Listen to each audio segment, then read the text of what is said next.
Welcome back, everybody. It's that time again where we keep it real. We give it to you straight.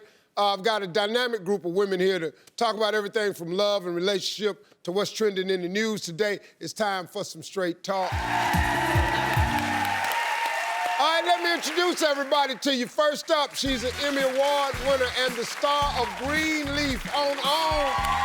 Please welcome back my buddy Lynn Whitfield.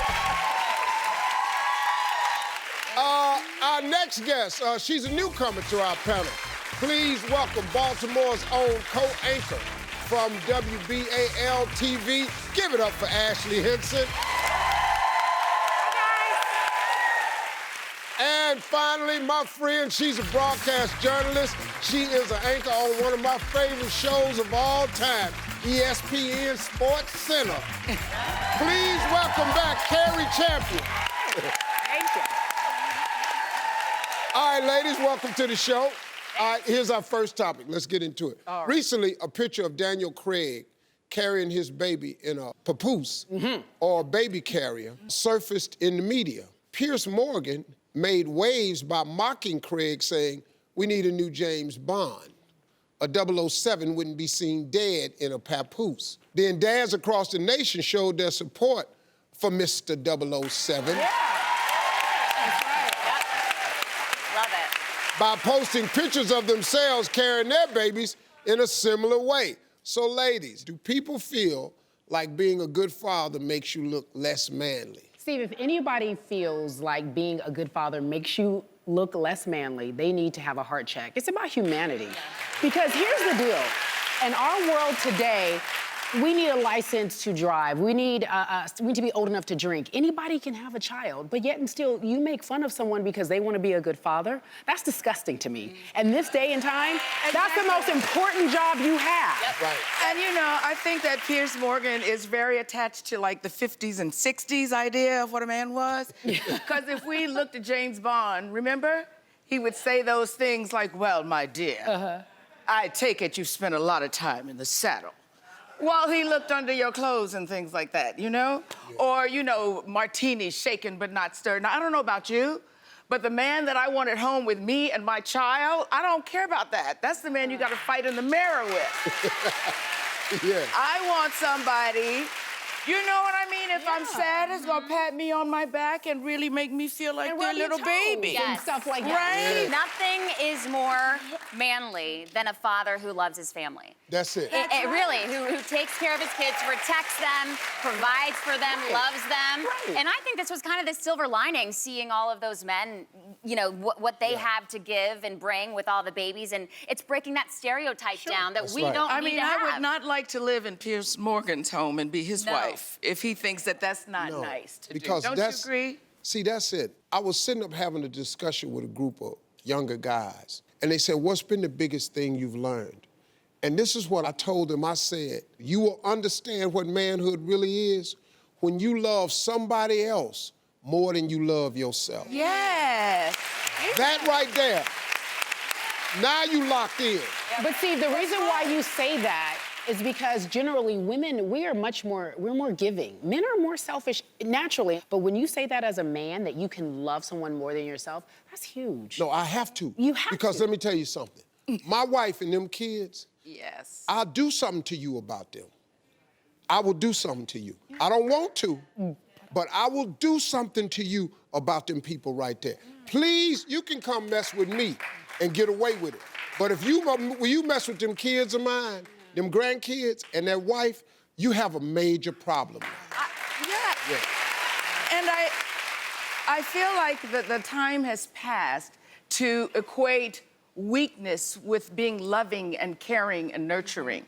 And that happens so often. Oh, you really care? I mean, you're gonna stop and like do that for your wife, do that for your child? You're not a man. That's weak. But see, me... And that is so... Go ahead. Well, I was just gonna say, it's very, it helps them if they're carrying a baby and they're able to use two arms. You know, it makes more sense too. It's just, Very it allows them efficient. to do other things, like walk the dog. Yeah, or but cook you some know- dinner. Multitasking. Multitasking. But men yes. get such a bad rap. Now, let me tell you what. What? Now, when men don't take care of their kids, Uh-oh. okay, then guess what he is?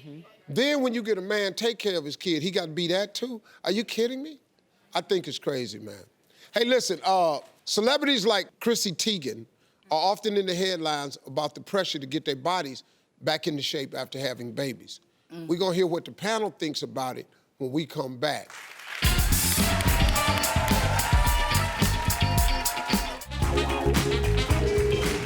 All right, everybody, we're back with today's panelists, Lynn Whitfield, Ashley Henson, and my buddy, Carrie Champion. All right, we're gonna get right back into it. All right, ladies, next topic. Celebrities from Khloe Kardashian to Chrissy Teigen, and recently even Cardi B, are often subject to news headlines about getting their bodies back after a major life event, such as a public breakup, or better yet, giving birth. Now, ladies, why is there pressure on women to get their bodies back? I think one of the first things that I can think of is social media in general. Our lives are out there for the entire public to see, not just celebrities anymore, but just the normal, average, everyday person. And so you feel this pressure to live up and look like these ladies. But let's be honest, they have a lot more resources than the average, typical woman, right? Yes. I mean, talk about money in the first place. They have a lot of money to do house care and take care of the babies, and a personal trainer and a chef that a typical 9-to-5 mom or just an... I was also gonna say they also, while I agree with you, let's just be real and keep it real funky, they have filters. You guys watch social media, these people are not living their real lives. I filter, squeeze tight, make them more than what they really look like. It's an And illusion. it's all an illusion. And I was speaking to a women's conference the other day, and I think they do it more so for, and this is a bad rap on us, women. I had one young lady stand up and say, I hate to give another woman a compliment because I feel like it takes away from me. And that's an honest feeling, women. If you're honest with yourself, don't do that. Because I feel the women think they need to compete with other women. Okay, Well, okay. I think why do women are- women do that? Blowing out my candle don't make yours brighter. That's it's so dumb. It's the same flicker. It's on. That's crazy. And aside from being competitive with other women, in this day and age, we're competing with ourselves. We're looking at Vogue and Harper's Bazaar and looking at all these skinny young women and saying that's what we should be. And it makes it very difficult to sit back, look in the mirror, flat-footed, and say, I love me. Yeah. From a male perspective, Sure. here's the way I look at it. A woman who has a baby has done something that only women can do. I don't care how great of a man you are. I don't care if you're the president. I don't give a what you do. You can't have a baby. Now, partner, to produce another life, that's the ultimate in ta-da. I mean, look, that's the biggest ta-da moment. Yeah. You know, look. Give yourself a break. I mean, Really, give yourself a break, man. First of all, you gotta gain weight to have a baby. You gotta stretch yourself all out of shape. Most times there's remnant marks left of the pregnancy, whether it's stretch marks, swollen ankles. Your hormones change. I mean, man, give yourself a break. But the sad part of it is, a lot of the pressure is brought on by other women and women's magazines. Women's magazines' idea of beautiful is some woman that don't exist for the average person. So you done airbrushed her. You done put her on the cover of this magazine. She ain't got no weight. Like you were talking about these filters. I took a picture with my daughter this summer. And she took a picture and she met her with, and then she handed it to me. I know. Let me tell you something. For the first time in my life, my ass was cute. I'm back. The bottom line, and what I am saying, is that we have to work at saying, I love me. Right. I want to be my best self. When we love ourselves, we have a roadmap to get back to the best we can be. Ladies!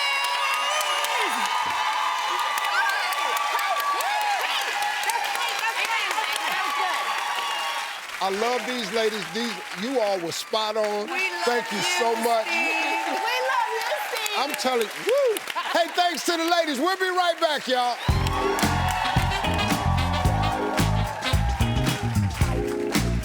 tuned in before, you know that these panels can get a little racy sometimes. So if you have kids watching, now be a good time for them to leave the room. All right, first topic. Lisa Rinna recently admitted that she has nothing in common with her husband, Harry Hamlin. But they've managed to keep the spark alive in their 20-year marriage. If you have different interests, ladies, how much should you compromise in a relationship? Look, if you want to stay married and you want to stay in a relationship, you better learn to like some stuff that your husband likes. That's right. Period. I think it's okay to be different. Huh? My husband and I are very different. Well, Very. opposite attracts. That's I heard right. opposite attracts. I'm very different. I mean, I went for a hot nerd, Steve. A hot nerd. A hot nerd. Wow, where'd you find that one at? Chicago. But here's the thing. I think that opposites attract. I don't necessarily believe that opposites last. Because as you get older and you mature in life cycles, you got to have some stuff in common. Well, You I can't just actually be know, like, I'm over here, I'm over there, and we live separate lives in the same house. I know sure they Lisa have and Harry, something. though, and they have a big spark. And yes, they're very different, but that's a good thing. I mean, you have to keep it going and keep it alive with the different interests, don't Well, you? It gets... Marjorie and I are very different, but we also have common things. Both of us are homebodies. I like to be home, she likes to be home. Happy wife, happy life. Yeah. So I ain't got no Right, problem with it. baby? You ain't got no problem. Let's go. Ladies, a recent survey showed that 56% of men and 54% of women want to discuss marriage after they've been dating for 6 months. Is 6 months enough time to get to know someone? No. Yes. No. Yes. I'm 29 years old. I still have some time to get to, I don't fully know myself. So how can you get to know somebody in 6 months? That's, you know what I mean? That's extremely too soon. I'm different. I'm on the other side there. I mean, I was married, divorced, and then met my husband, and I knew the first night. And people say, oh, that's cheesy, but I knew. I said I'd never felt safe like that before, and I knew. That's gonna be a hell no. Look, in 6 months, you are still dating somebody's representative. You don't even know who they are. Now, on my show, To Rome for Love, I took 5 women to Rome to date Italian men, and I had to constantly remind them that a great first date does not mean it's time to start planning a wedding. And like does not mean love. So just relax and ease into this thing. Yeah. Okay, ladies, I'm gonna let you in on a male secret.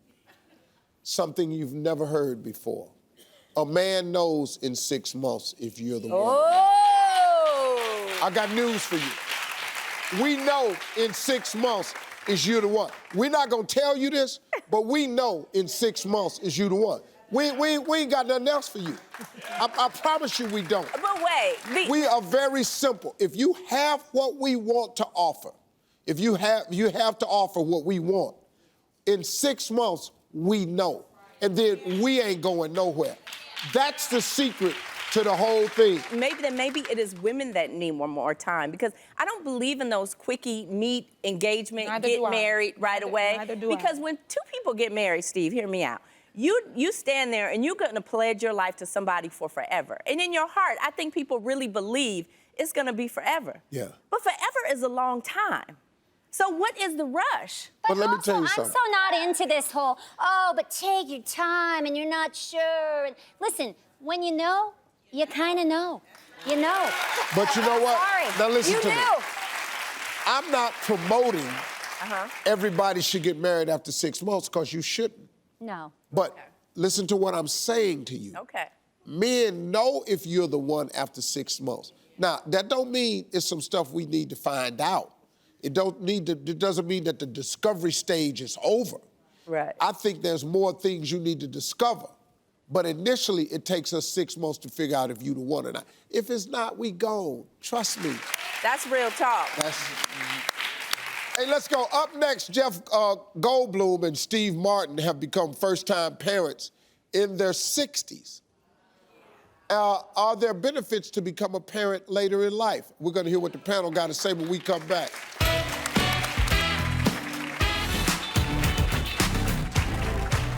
All All right, everybody, we're back with our Straight Talk panel. My girl, Tyronda Jones, Jenny Poulos, and Diane Valentine. Okay, let's get right back into it. Jeff Goldblum has become a new father at the age of 62. TV show host Hoda Kotb became a mother at 52.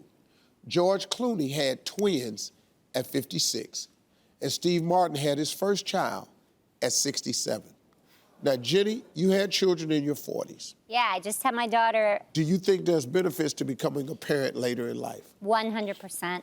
And I say anybody that is thinking about it and thinking I'm too old, go for it. I am still immature. You know, I think my daughter's embarrassed of me now. Imagine what she would have been in my 20s. You know, I'm a rapper, things like that. She's got to say stuff like that at school. But it's keeping me young. It's keeping me motivated. It's keeping me wanting to be there for my kids and stay young. And I know with my mom, you know, she's in her 80s and she helped raise my sister's kids. And she went through a divorce and had a depressed time. And those kids kept her going. Can I tell you something, though? My mom had me at 42. And my mother was so much older than the other kids' mama. You know, my mama come up to the school. You know, my mom was 52 up at the school. Other kids' parents was 30, 32. My mom was 52. You know, my mother could have been their mother. Right. But it's very different, like she says now. It's new. And plus, they were poor. That has a lot to do with it. Right. I'm telling you it does. Yeah. Because if poverty has been on you and set on you, and it done aged you and wore you out, and you ain't got the money for help and assistance, and medical care and prenatal and all like that, it can be tough. It can be. You know, I did IVF and I fought for this second baby. And, you know, every shot, every injection, everything was so worth it. And to see her with her sister. And so, you know, I think that a soul is supposed to come into the world. It's supposed to come. And if you're supposed to be a parent, whether that's through adoption, you got to go for it. And you can't look back, you know? And that's my feeling. There is anything my husband could say to me to convince me to have a baby in my 40s, no way, no how. Now, I had my daughter when I was 20 years old, and my daughter grew up with me. You know, she traveled the world with me. My career took off when she was probably 8 or 9 years old. And so she traveled the world. She lived in airports and around the world with me. She grew up with me, and she saw the struggle. She saw the struggle of a single mother become this successful business owner. And I feel like if I had my daughter now, she would be awful.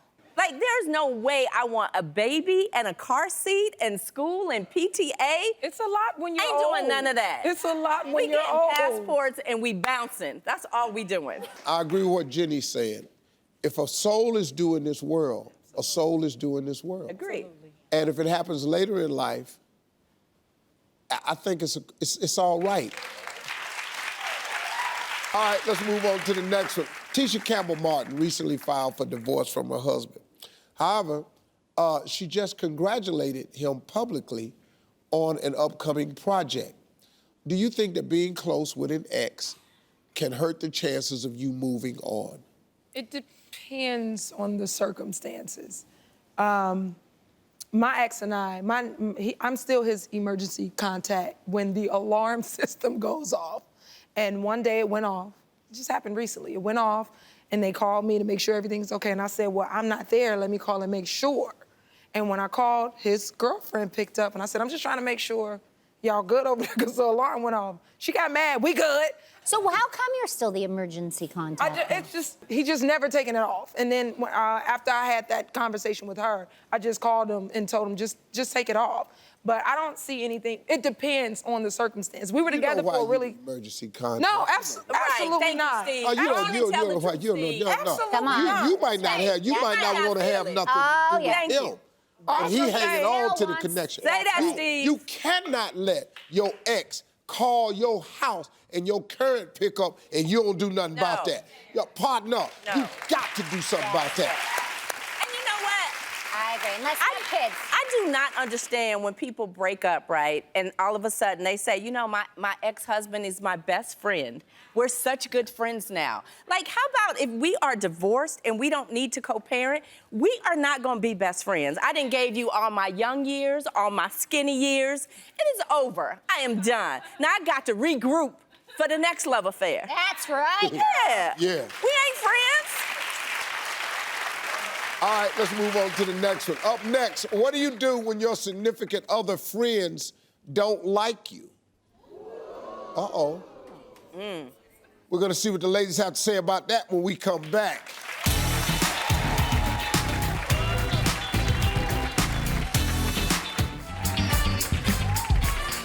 All right, everybody, we're back getting straight talk on everything involving love, relationships, and, you know, just what's going on in the world. It's time to take questions from our viewers around the country who are ready to talk back. So let's see our first question. Hi, Steve. My name is Taylor, and I watch you on WBTM 13 in Birmingham, Alabama. I just recently met my boyfriend's college buddies, and they seem to not like me. They cracked jokes on me, and they left a couple rude comments on my Facebook page. How can I talk to my boyfriend about this without coming between him and his friends? Look That at here. ain't her boyfriend if he not coming to her defense. If that's your man, he gonna make sure he comes to your defense. I don't want nobody who's not gonna defend me, because that's part of protecting me. I don't want nobody who's not gonna protect me or defend me. Bye. That's right. That's right. But here's the bigger issue. She looked like she's in college, Yeah. bless her heart, bless her heart. She's young. When you're young, you kind of tolerate a lot of stuff. Right. What she don't realize is that birds of a feather flock together. So Right. if his friends are doing that, he is probably not the amazing bae that she thinks she is in her mind. Right. Well, my friend had this same thing happen, and she said a couple years later he wasn't friends with any of those people anymore. And they did the same thing to her, and they were mean, and she was shy, so it wasn't even about her. She just didn't get into it with them, so then they immediately didn't like But her. why is his friends on her Facebook or Right. Instagram commenting mean things anyway? Absolutely. You have no business being Stirring on- it up. But obviously, he must be saying things to them, embedding thoughts in their heads to where they think it's okay to go on her Right, page. that's yes. it. Right. He has given them permission That's right. to talk to her like that. Two things. Either he's weak or he ain't your man. Yes. No guy is gonna let you disrespect his girl. And he know you. He gonna step to you, period. That's period. Yo, my man, you can't do that, period. Now, if you're not his girl, he don't care, or he's weak. Either way, you should be done. That's right. If he's weak, what do you want with that? And if he ain't your man, what do you want? I say he's out. I say he's out. Agree. Agree. All right, our next question comes from Twitter. My fiance and I have decided to wait until we're married to have sex. Our friends are trying to be supportive, but sometimes I feel really judged. Some say that we'll get divorced if we wait and find out the sex is bad.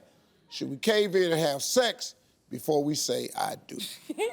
No, if that's something they agreed to do or that's a mutual agreement that they had, you stick to that. You don't have people telling you. That means he's weak. You going off with your friends saying this might be this. Or Run your own race. Yeah. Who cares what everybody else says? If that's a mutual If that's agreement what they they had, want. stick with it. Oh boy, here goes Look, let me tell you single women in this audience something. Your girlfriends will mess you up. You cannot take everybody's advice for everything. Now, if you have a conviction about something and it has been established in your relationship, why on God's green planet would your girlfriends want to give you their 2 cents? Exactly. See, people that are single enjoy being part of that single crowd. Right. So indirectly, it could be jealousy that is even creeping into their opinion when they're giving it. Yeah, Diane. Now, that's the truth. Sex is one of them things where if you love a person, you can find a way to make it good. So many people is in love with the sex and ain't in love with the person, and how you think that's gonna work? Ladies, thank you for being here today. Really good panel. I love the different viewpoints and the way you all interact. I thought it was great today. Big hand for the ladies, everybody. If you got a question for our panel, hit us up on our Facebook page. We'll be right back, everybody. everybody, welcome back. It is now time to get real with another edition of Straight Talk. Let's meet today's panelists, everybody. Say hello to the First Lady of the Real Housewives of Orange County on Bravo, Vicki Gunvalson. She's an author, love expert, host. Give it up for my friend Diane Valentine. And my girl on the end was an American Idol finalist. Well, now she's a TV host and a beauty blogger. Please welcome back to the show, Kimberly Caldwell Harvey.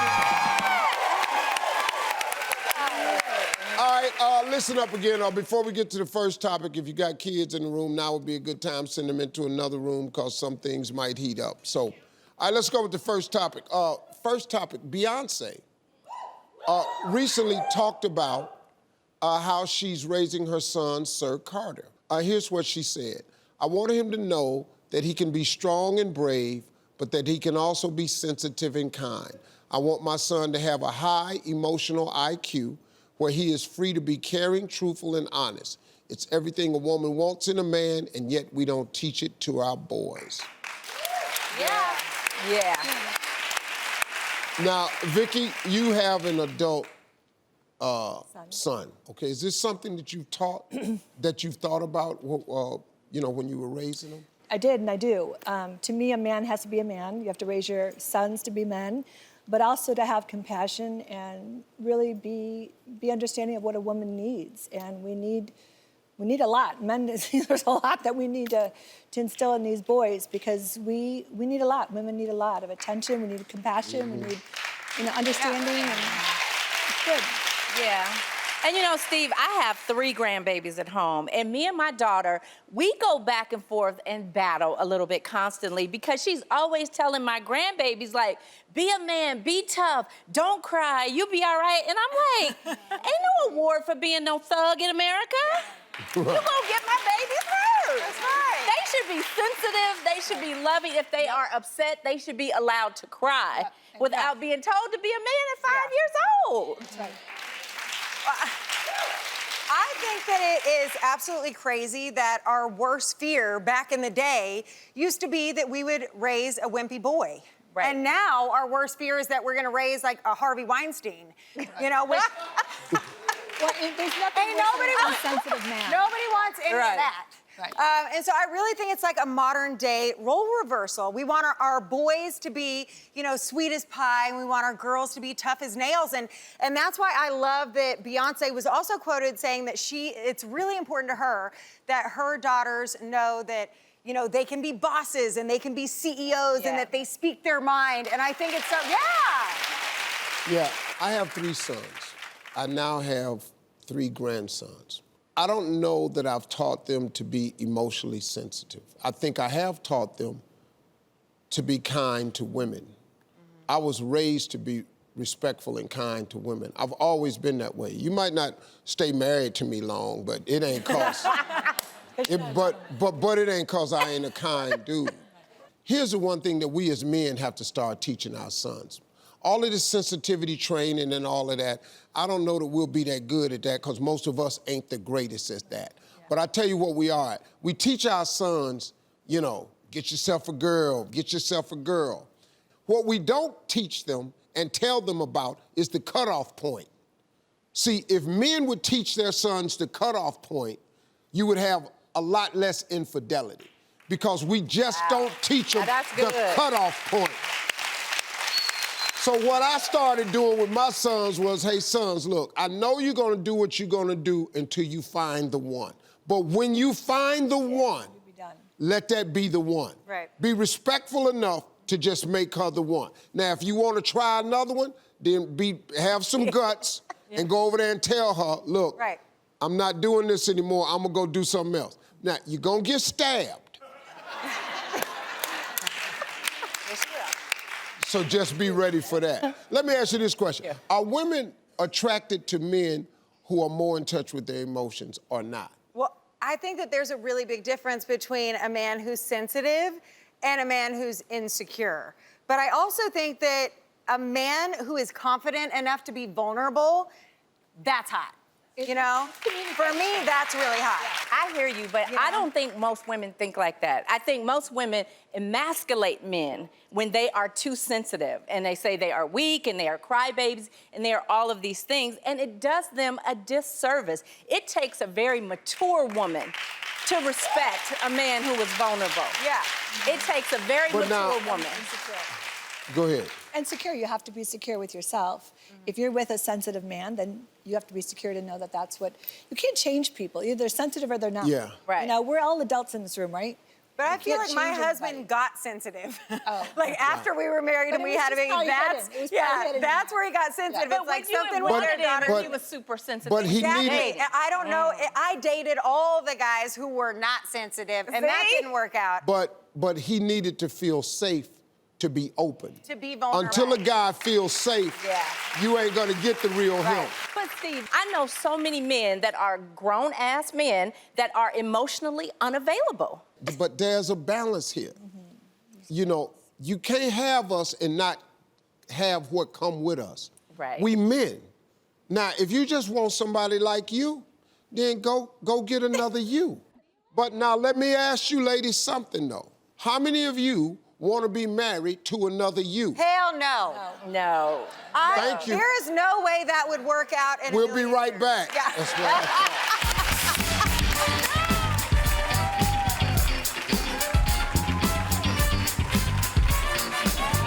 All right, everybody. I'm back with today's Straight Talk panelists, Vicky Gunvalson, Diane Valentine, and Kimberly Caldwell Harvey. Before we get into the next topic, again, if you have kids, it would be a good time to get them out into another room because things might heat up. Here's the next topic. Researchers are finding that couples have less time for sex these days. Is finding time to be intimate less important when you're both working and busy? Finding time for sexual intimacy is more important when you are working and when you are busy, because if both of you have careers and have demanding jobs that are stressful and time-consuming and all that, by the time you get home, you need a way to kind of like A release. de-stress. Relationships need intimacy. Whether it's talking, whether it's hand-holding, whether it's kiss goodnight, you need intimacy in a relationship or you're gonna find it someplace else. But the great thing is when that's you're true. yeah, Now, that's a good one. exactly. The great thing is when you are this busy though, is when you get to, you know, you gotta get clever. And it's all about like Gotta make squeezing time. in those spontaneous Yes. quickies. And it's like, hey, listen, thank you. Spontaneous quickies. Yes. But I also think it's like, hey, listen, you don't gotta read the entire book. You can just offer up, you know, a couple cliff notes, if you know what I'm saying. Get it done. Well, what about having the night to yourself? Do you like it when your man makes plans so you can do your own thing? Well, I do my own thing regardless if he has plans. I need some girl nights, you know? I do. I go out with my girlfriends or I'll go shopping, but I need to know that I've got my alone time. Right. I will admit that I do like to be all up under my dude as often as I can be. Yeah, me too. However, he needs his own time and Yeah. so do I. Yeah. Particularly when I am shopping, because the last thing I want to do is look over and look at him looking at his watch like, you not done yet? Right. I'll be done You when need I a- get done. right. Don't you got somebody to go see? Yeah. I just went on a trip with my girlfriends, and it was one of the best things I could have ever good, done yeah. for myself It's the because best. I came back revived, I came back refreshed. And missing him. And missing him a little, and I miss my man. and with a hangover. And no, and honestly, it's like sometimes we forget who we were before we were Yeah. married, and sometimes we forget who we were before we were moms, and it's Right. really important that we make that a priority. Absolutely. That person, Well- that person still exists, and that person needs that special time to be Well, a better wife, to be a better mom. You know, it's real simple. You do things with your girls that we don't need to see or hear, Right. and it's fun for you. We do stuff as guys that you don't need to hear how we discussing this subject. You really don't. You would be mortified if you sat there and listened to four men who were real good friends just talking about everything. You would be in shock. Oh, yeah. We know you don't need to hit us, but it's the way we are. And it's good that you get girl time. Yeah. It's good that you get guy time, just so you can be your natural self. I think that in a marriage, you have to be fulfilled as individuals first before you can go be like a whole person for that person. It's kind of like, you know, they say, you know, on a plane, like, put on your oxygen mask first before assisting others. And it's like, seriously, you gotta be a fulfilled individual before you can go be a great partner. My husband is the best thing that ever happened to me. And I'm really clear when I say, whenever he decides to go to bed, he don't have no curfew. He grown, he can do whatever he want to do. But when it's time for him to go to bed, I'll be right there waiting, boo. Mm-hmm. She's got that leash. Hey, look, that's all the time we got, boo. Thanks for being